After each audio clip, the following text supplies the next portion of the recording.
તેણીએ રામુને કંઈ કહ્યું નહીં અને તેના વ્યવસાય વિશે જતી રહી. પણ રામુ મનમાં વિચારવા લાગ્યો કે મેં મારી આંખોથી જાદુ જોયો છે, પછી ઘરે આવતા જ અચાનક એવું શું થાય છે કે આખું જાદુ નિષ્ફળ થાય છે. આથી નારાજ થઈને રામુ ફરી ભૂત પાસે ગયો અને ગુસ્સામાં તેમને કહ્યું, અરે ભાઈ, શું તમને લાગે છે કે હું મૂર્ખ છું?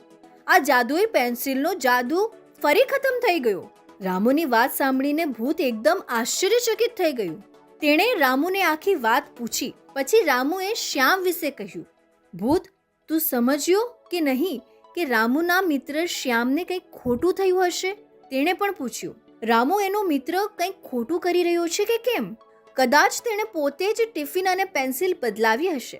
રામુએ કહ્યું, ના ના ના, મને મારા મિત્ર પર પૂરો વિશ્વાસ છે. ઠીક છે, આ જાદુઈ લાકડી લો અને જ્યારે તમે તમારા મિત્ર પાસે જાઓ ત્યારે તેની સામે જાઓ અને કહો, ઓ